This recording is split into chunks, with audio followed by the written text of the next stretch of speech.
Hello, everyone, and welcome to another episode. In today's episode, we are going to be reviewing the 13th Floor in Chicago. They have a couple of them. And this is like a multi-themed haunt with one line that, I mean, I feel like it has a pretty big name for itself. It used to be what is Fear Columbus. So there used to be one in Columbus, Ohio. So if you've, seen our reviews for Fear Columbus, they kind of took over what was that. Yeah. So we were curious to actually go to an actual 13th floor and see what it was all about, because we've heard, a lot of things about it, and they also did the Old Gillette prison, which we also have a review for, so you can check that out. But, that being said, we hope you enjoy this episode of Haunt Talk.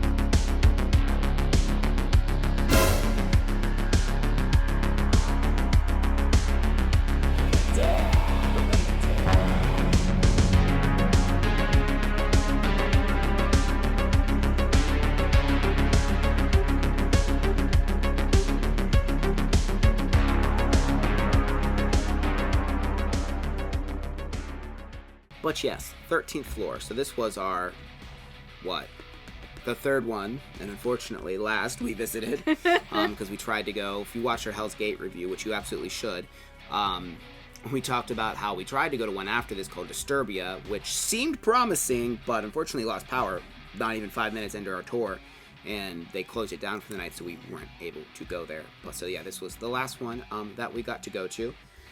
And if you watch the review for the Old Gillette one, we weren't the happiest about this, but I will say that this one is a step up, which just leads us right into getting to the review. But of course, that means we must refer to the Book of the Dead! Book of the Dead! Book of the Dead! Book of the Dead! So as always, we shall start with sets and props. So like we said, this one had 3 themes to start off with. There's a mixture in there. Well, I think there was 3 main themes. I think. The first part you go into is like an asylum, but it's being overtaken by aliens. Believe that's what's happening, yeah. Yeah. So you have like this whole hospital setting, and then you have these weird nurses that like have these weird concave faces, and I'm assuming those are the aliens. There was like a bunch of alien eggs hanging around, literally. Things like that. Then the next theme was lycans curse, so it was like werewolves and vampires and things like that. Alien Autopsy. Oh, okay, so I was right. Look at that. Huh. So yeah, Alien Autopsy. So yeah, it was like a hospital asylum, and yeah, they were just being overrun by aliens. See, I guess like because they did look weird, which I guess we're talking about in actors, but that was like the main thing that read Aliens is how the actors looked. Because like I wouldn't say it looked that much different outside of, yes, there were like the alien pods and things here or there, but like for the most part it read Asylum. So I kind of wonder if this used to just be an Asylum theme, and they're like, now it's Asylum with aliens. Maybe. Yeah. Maybe they were like, well, we don't want to tear this down, but we want to make it something else. So they're like, let's put aliens in there. According to this, there's 2. The aliens and then Lycans Curse. So I guess all of that at the end was the same theme. The pirates were... I guess, yeah, because, like, I think you're supposed to be in the town with the Lycans, and that was the wharf of the town or something. Oh. It was like a seaside town with werewolves, and then so that's kind of how they blended in. Okay. Sure. Okay, so 2 themes. Alien Autopsy and Lycan's Curse. So the first part, like we said, it was very hospital, asylum, lots of crazy people running around, and then these weird alien nurses that were walking around. Very, very elaborate. Yeah, they definitely had a lot of detailing and the lighting and stuff like that. I really like the Lycan's Curse part. Yeah. A bit more than the asylum with the aliens. Like, that part was cool, but they have like this really cool part where you're like walking up, there's like a moon with like stars in the sky. Kind of reminded me of E.T. the ride at Universal, the way the stars and moon looked. I just kept expecting to see someone with a little bicycle and alien like in front of it. One of the really cool sets that they have in this is a tilted church. And I guess that used to be on their old location as an upright church, but they couldn't fit it because of ceiling height in the new location, so it's tilted. And so because of that, they built a whole scene to go along with it. So you see the tilted church, and then you walk through like a little forest, and then eventually you actually walk through the tilted church. Yeah. And we've been to a couple of them now that have like the tilted room. In fact, I think Hell's Gate actually had one as well. It did have a tilted room in Hell's Gate somewhere.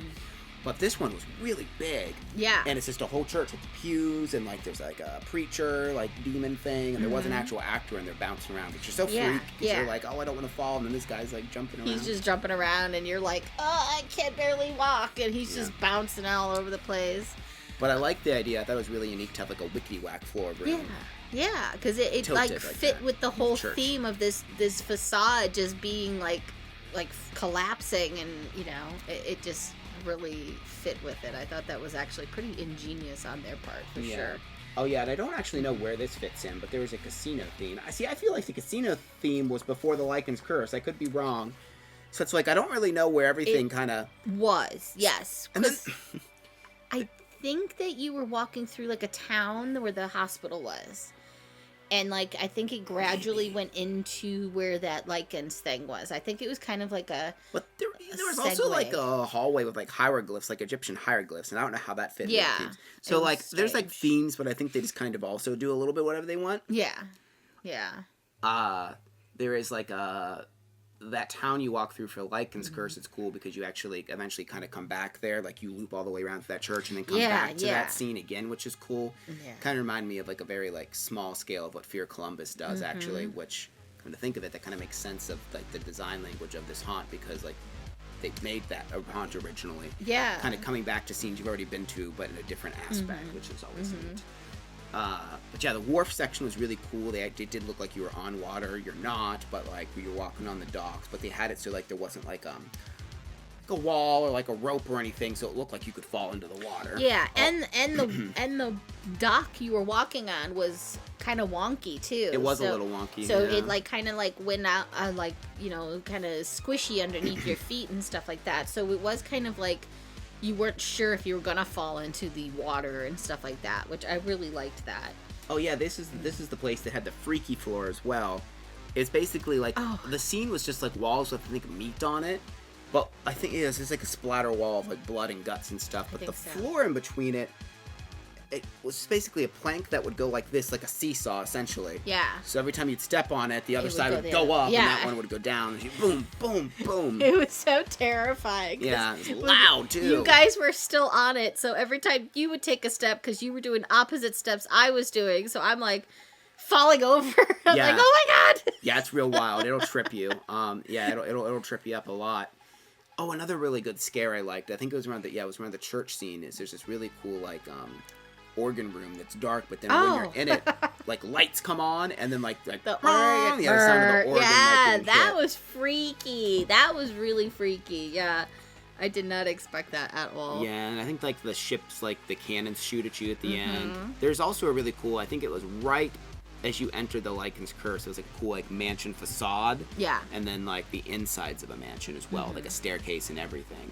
Which I remember right from like the Grim Life video, that staircase I think actually leads to like a place for the actor, so that staircase is functioning. Yeah, I think so.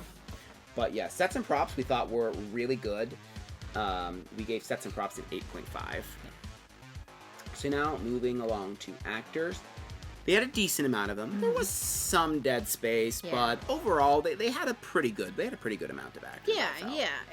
And some of them actually had the opportunity to do some double scares on us as well, which was good. Where they would pop up at numerous spots and stuff like that. So that was really cool. Yeah, I really did like the alien nurses.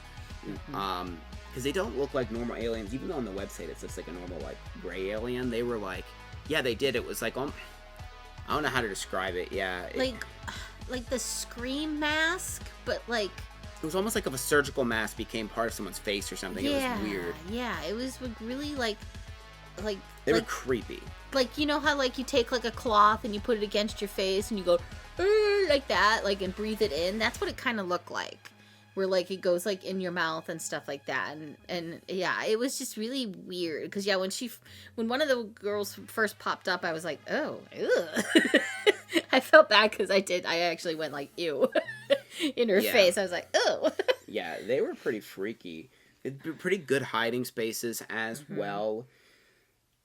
A couple of them were using this. Kim always says the can of beans. I feel there was like two of them mainly. Like the one, I think he had a cocktail shaker. I think this was that haunted house, and it was like filled with beans. And it was a cocktail shaker. There was another one that had a like a beer stein or like a beer mug. And he had stuff in it, and that was in like the pirate area where he had beans in it, and he was shaking it at us. I always say can of beans just because that's the noise it makes, and that's what they originally used. Was they just would literally just a can with hard beans in it and just go rattle, rattle, rattle. But like, you know, obviously people are being inventive with it and stuff like that. So.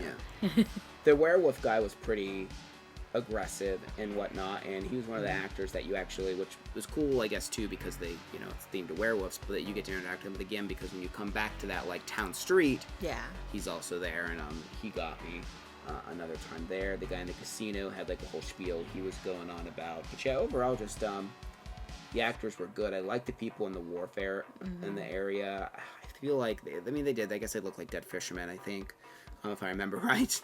There was like pirates and fishermen and stuff like that in there, But yeah, overall we liked actors. Said a little bit light on them. There were some areas where it's just kind of like, is one going to come out? It definitely seemed like some areas had a lot, and then some areas just had none. So it was like a back and forth almost kind of thing. But again, for the most part, we really liked the actors here. We gave it a 7.5. Which I think, you know, it's time for our little treat break. You know, trick or treat, all that good stuff. I'm not sure if these are new, but I feel like they're not. They're pumpkin pie M&Ms, and I'm going to hate it, but I hate white chocolate, which is just pumpkin-flavored white chocolate. I don't think they're white chocolate, though. I mean, there's a white one. Oh, it says milk chocolate. Yeah. Well, let's see. Usually these ones are... I know that they had the candy corn ones before, and those ones are actually disgusting. Yeah, it looks like it's just like the color. Well, then maybe we'll... Giant one. Maybe we'll like them. I don't know. Let's see. Pumpkin pie and M&Ms. It is milk chocolate. Can confirm. It's giving like Mexican hot chocolate vibes. I was just gonna say that, like a spiced chocolate. Because the most predominant of that pumpkin spice is the cinnamon. Yeah. So if you like cinnamon and chocolate, I actually really like these. Yeah. And it's not white chocolate, or else it'd be disgusting, but that really works. If you gave this to me, I don't know if I'd necessarily say that's pumpkin pie spice.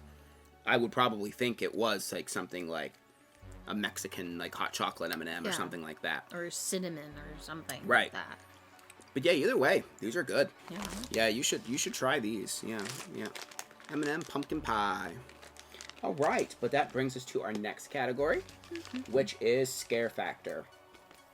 Not like super overly scary, but decent amount of jump scares. Yeah. I think this place is definitely kind of focused a little bit more on being elaborate and stuff like that than overall just being like super, super scary. Yeah. Although we did joke in like marketing, like every single haunted house in Chicago says we're the #1 haunted house, or Chicago's premier haunted house, Chicago's scariest haunted house, which like, I get it, you do that, so for like, especially for like search words, when people search, people will search out like scariest haunted house in Chicago or whatever like that. But it's just so funny, like every billboard says, we're the scariest, we're the premier, we're the #1, and it's like, because all that has to be is one person has to say that, and then they can say it, and I just love how, marketing's funny. It is really funny. They did a very good job with using animatronics for misdirection, because numerous times when I got, it was because there was something popping out and flailing at me over here, and then the actor came around this corner and scared me. So, very good job at doing that. Yeah. And a couple of the animatronics I feel like were even placed in spots that kind of startled me a little bit. Yeah. No, I don't think I ever had any. I had a good like little jumps, but nothing that really made me holler in this haunt. Like, Hell's Gate made me holler. No upper cases. Yeah. Again, just mean like little jump scares. I would think this is one that would be fine to take slightly younger kids too. Because it wasn't like crazy intense, but it was really elaborate, really well themed and stuff like that. They did make good use. I forgot to put this in the notes, but the music, They had a lot of droning music. I did find that, like, very much, like, especially in the asylum area. Yeah, it was very droning, so it kind of got you uncomfortable in that area. But it added to the atmosphere, so that was good. Yeah. Overall, for scare factor, we thought it was decently scary.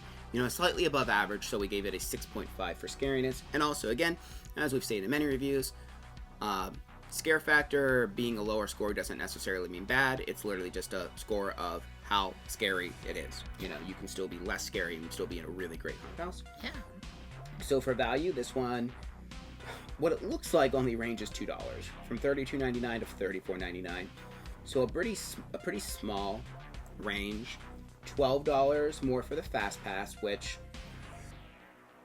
I would say is probably worth it because they don't move lines super fast here, which is good because we didn't really catch up with people, I don't think, in this one.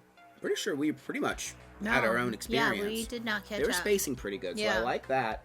So yeah, it's $12 more for Fast Pass. I think that's worth it most nights. Yeah. Because you do have to select a time and all of that, so it's online only. One thing that was kind of weird. I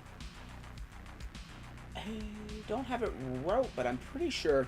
So we talked about an old Gillette that it was $5 more to do the Anytime Pass. Yeah. Where this one was, I think, $20 more. It was a lot. To not have to select the time. So that definitely doesn't seem super worth it. But again, sometimes it's hard to select a time. So if you're doing multiple, maybe start with this one that night and then do other ones you don't have to select times for. Because it gets really hard if you're trying to do 2 or 3 in a night. Yeah. Because you just don't know when you're going to arrive. Yeah. The biggest thing that kind of hurts value here is the length to get through the haunt. It's only 12 minutes and 30 seconds. It's a pretty short haunt. Yeah. And again, the price isn't like the worst thing, but I just really was expecting more. It just kind of ended, and I'm like, oh. Yeah, I was really surprised when it was like, that was it. And I'm just like, oh, really? Like, it did seem like it needed to be a little bit, excuse me, a little bit longer. Okay. But yeah, for value, we gave it a 7. So we think it was above average to decent value.